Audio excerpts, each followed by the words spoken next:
While developing the rules for my computer assisted role playing game, I was trying to figure out a good way to do randomness in events. And this is a pretty common thing, and I'm going to talk about this a lot in terms of games that would use dice, traditional tabletop paper playing, But really, everything I'm talking about translates pretty much equally between paper and dice and computer. The probabilities don't really change any. And the traditional way this was done is you'd have some you'd roll a dice, and then you'd have some bonus or debuff that you would add or subtract to it based on circumstances, and then you get a value. And this is pretty interesting, and it's pretty typical. In a lot of things you roll 20-sided die, and if you have an attack bonus, you'd add to it. So if you'd roll a 10 and a bonus of 3, your result would be 13.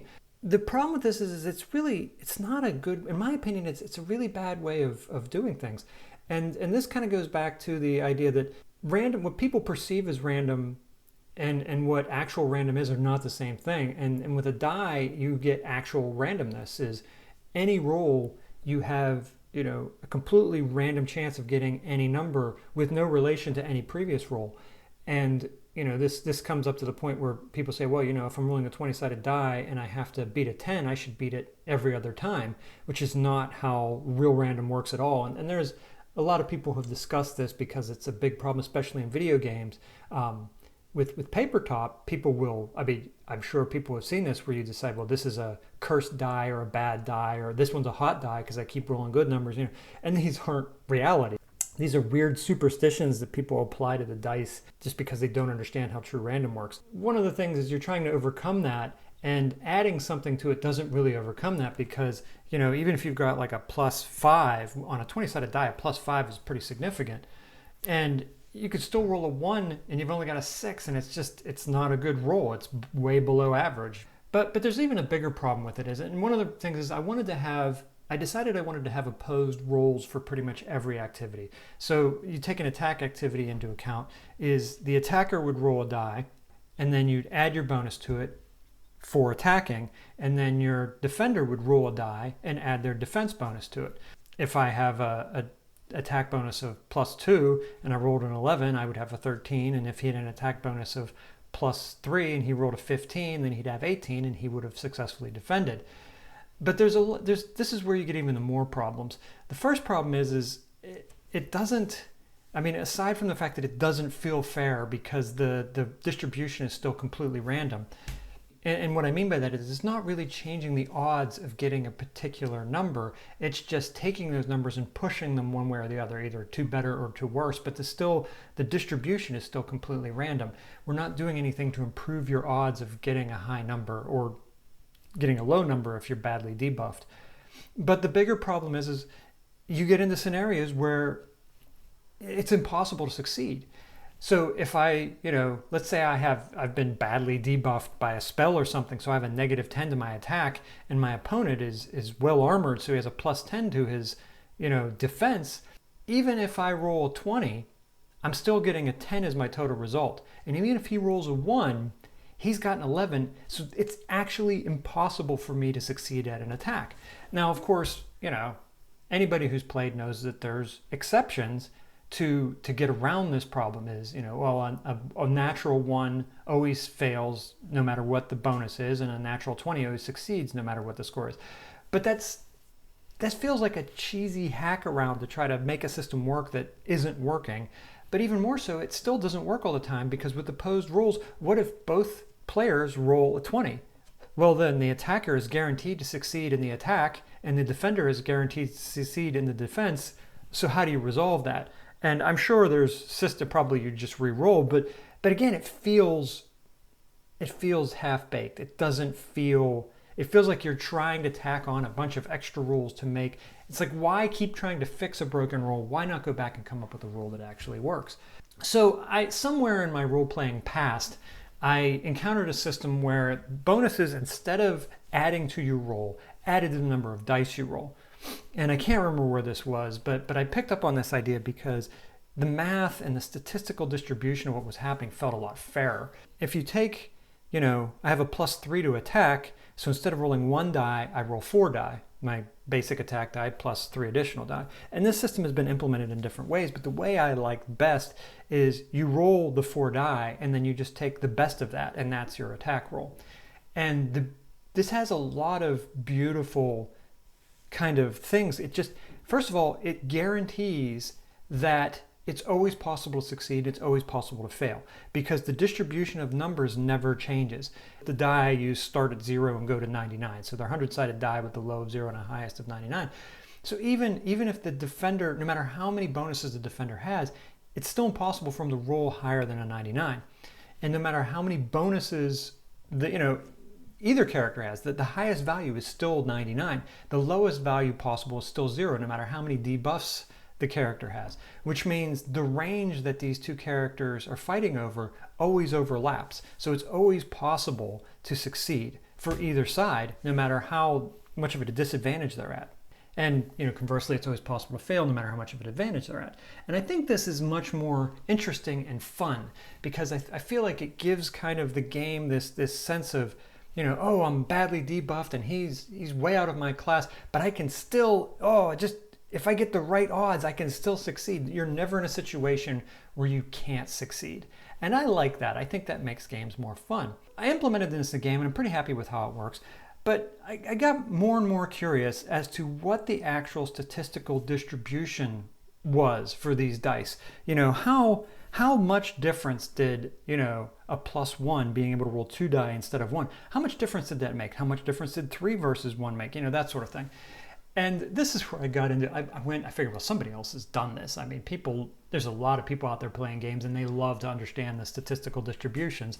So I went searching for, what are the distribution, the mathematical, the odds, whatever you want to call it. And I did a bunch of searches on the internet and I tried, and for God's sakes, everybody out there, I mean, you've seen these YouTube videos and blog posts and everything showing the distribution of rolling n number of die and adding them together.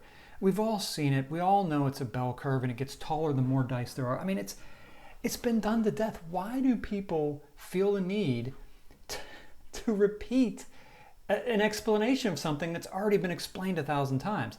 Now, I don't know if there's anybody out there who has explained the statistical distribution of rolling multiple die and just taking the best roll.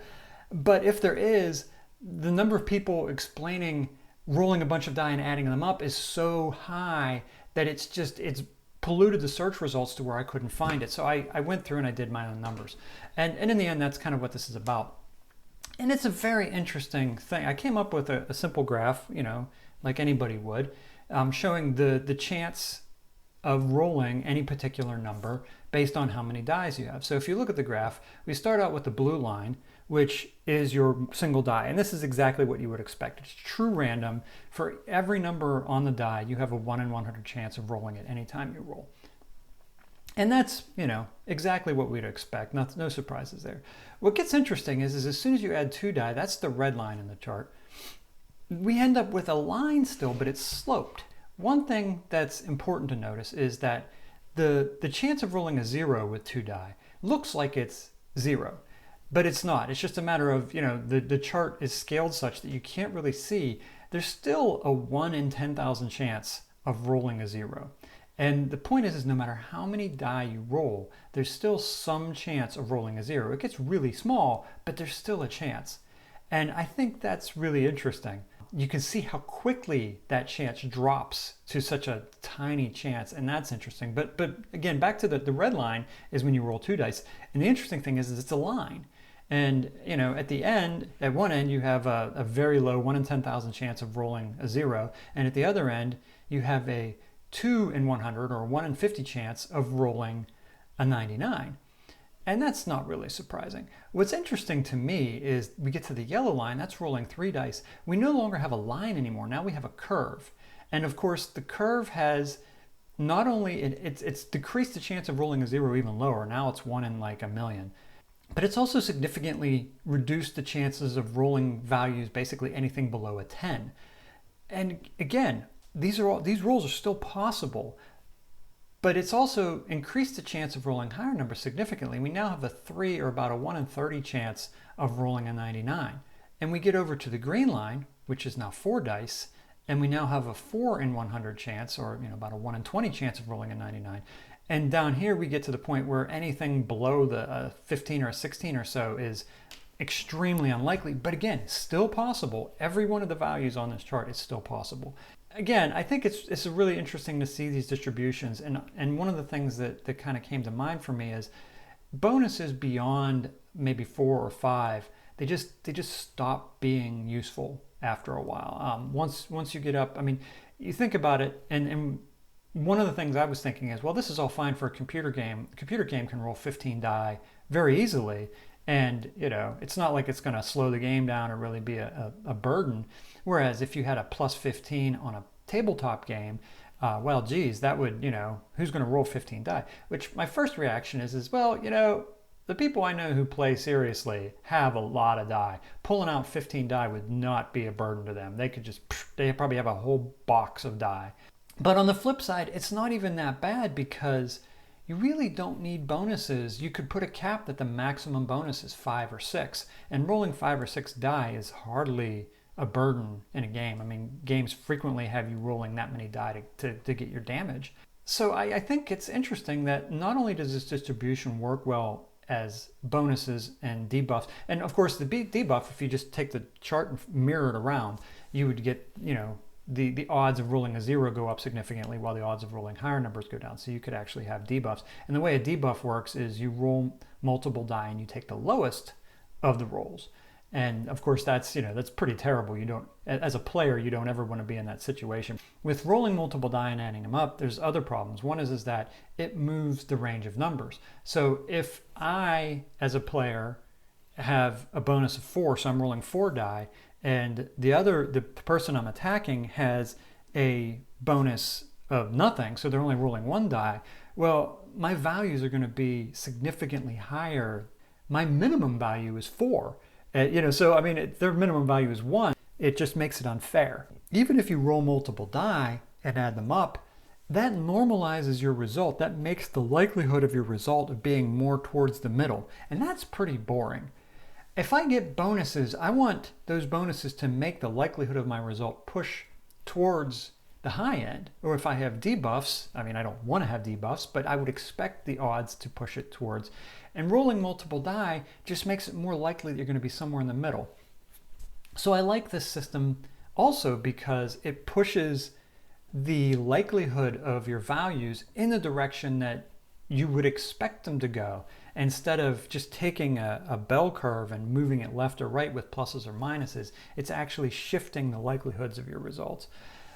So there's my input. I found it very interesting that I couldn't find anybody else who had done this. I also find it very interesting how few games I've come across. I can't remember what game it was that used a system like this, but this is a very uncommon system. I can't believe more systems don't use this. I think it's a great system. I'm very happy with what it does and how it makes the game feel. It makes it feel like your bonuses matter.